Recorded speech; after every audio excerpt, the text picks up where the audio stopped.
the Cohiba Nicaragua. Hey everybody, I'm Eric, and thanks for joining me for Cigar Saturday on Tea and Tobacco. Today I will be doing a blind taste testing of this offering from Cohiba. This is their first Nicaraguan Puro. The size of it is the N5 by 50, so they actually named the cigar the actual size, so normally it'd be called a Robusto. This comes in at about $10 to $11. It is a medium to full strength cigar, so just giving you a little forewarning. So let's get to it.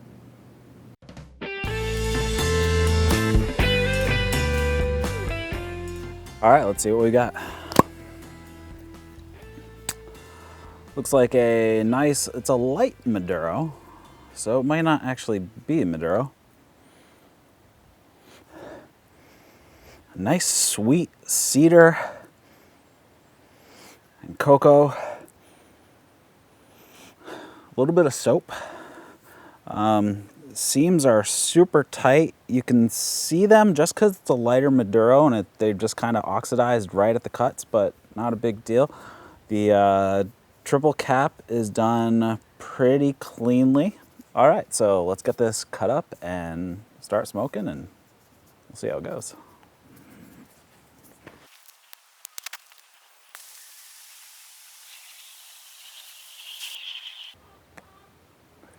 All right, so right off the bat, the draw's a little tight, but it's not too bad.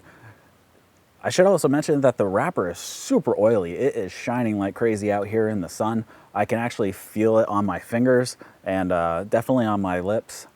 The pack is pretty tight. It's a stiff sponge, I would say. And it's not totally even, but I'm thinking this particular stick has been in my humidor for a while, if I think I know what it is. Flavor-wise, there's a huge hit of leather and a bit of pepper. You actually feel some tingling on the lips, and in the back of the mouth, it's got that spicy heat.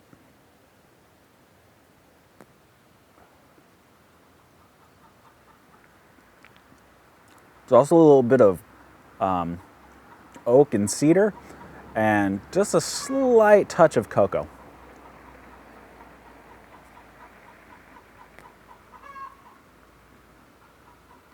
Lots of smoke. I put the flavor-wise probably at about a mild medium, though. It's not that heavy.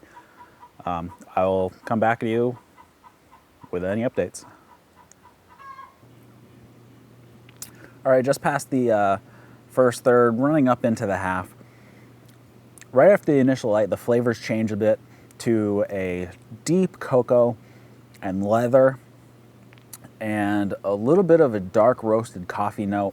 That pepper kind of dances around in the background once in a while. You'll get a hit of it in the back of the mouth. The oil from the wrapper just coats your lips, and really it kind of coats the inside of your mouth too.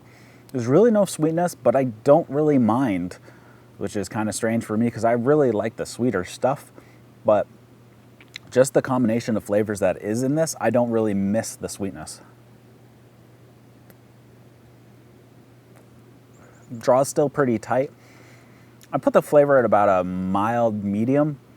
It's really not that heavy as I thought it was going to be. I think I also know what this is just from the flavor profile. I will give it a shot right before the reveal. All right, I'll let you know with any further changes. All right, past the halfway point here, running into the final third. The flavors have shifted just a little bit. The predominant flavor now is more of an earth, more of a composty earth. And you still get a little bit of that cocoa and very slight coffee and leather. You still get those pepper notes once in a while. And it's still a very oily smoke. I still feel it on my lips. I got a little bit of a tingle on my lips now. And I get a slight menthol cooling sensation when I breathe in through my mouth. Draw continues to be pretty tight, but I didn't really expect that to change too much. The burn is pretty good. I had to give it one touch up, but I think that's because I was smoking a little too slowly. But other than that, it's been fine. The ash is a little flaky, but it's been a little bit windy out here, so that could account for some of it. All right, I will update you when I'm coming up to the end. All right, well into the final third here. The burn has gone really bad on me. The wrapper is so oily, that probably plays a huge factor. Just looking at the burn line, I can see a slick of oil just right there at the burn line. So that's probably just because it's so heavy, it's really affecting the burn. Flavor-wise, still stayed from the last update. It's nice and earthy with some hints of cocoa and leather and a little bit of pepper. Still have the tingling on my lips and oil slick in my mouth. I said earlier, I think I know what this is. I think it's a Partega Spanish Rosado, but I am not sure. Of course, you guys know because you saw the title, but I don't know. So let's find out what this is.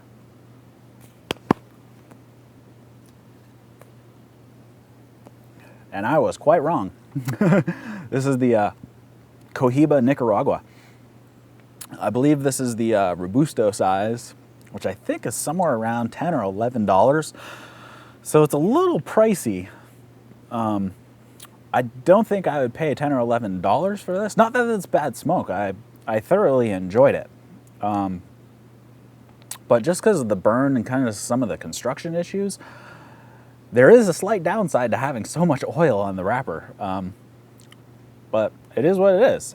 So there you go. This has been a blind review of the Cohiba Nicaragua. Thanks for watching Cigar Saturday on Tea and Tobacco, and I will see you next time. See you guys.